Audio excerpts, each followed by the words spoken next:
পাকিস্তান সিরিজে সাকিবকে নিয়ে ছিল সংশয়, তবে সব জল্পনার অবসান ঘটিয়েছেন টাইগার অলরাউন্ডার নিজেই।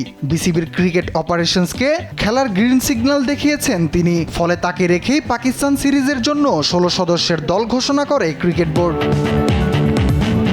চোটের কারণে শ্রীলঙ্কার বিপক্ষে সবশেষ টেস্ট সিরিজ মিস করেছেন মুশফিক। পাকিস্তান সিরিজ দিয়ে 9 মাস পর ফিরেছেন সাদা পোশাকের ক্রিকেটে।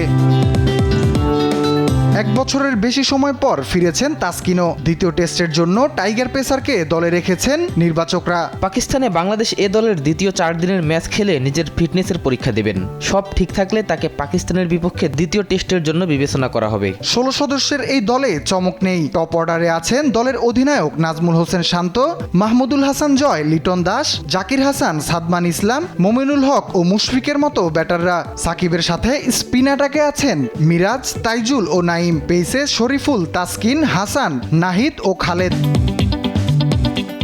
দল নিয়ে আশাবাদী প্রধান নির্বাচক। অভিজ্ঞ সাকিব, মুশফিক ও মুমিনুল থাকায় পাকিস্তানের মাটিতে ভালো করার আশা লিপুর। আমরা এই সংস্করণের সেরা ক্রিকেটারদের নিয়ে দল সাজাতে চেয়েছি। এই দলটা যথেষ্ট ভারসাম্যপূর্ণ। মুশফিক, মুমিনুল ও সাকিবের মধ্যে 216টি টেস্ট ম্যাচের অভিজ্ঞতা আছে। তাইজুল ও মিরাজ আমাদের স্পিন বিভাগকে নেতৃত্ব দিচ্ছে। দুজনের মধ্যে 350-এর বেশি টেস্ট উইকেট আছে। বিসিবির আমন্ত্রণে 4 দিন আগে সোমবার পাকিস্তান যাচ্ছে বাংলাদেশ দল। 2 টেস্টের প্রথম ম্যাচ শুরু 21 আগস্ট রাওয়ালপিন্ডিতে। সিরিজের দ্বিতীয় টেস্ট করাচিতে 30 আগস্ট।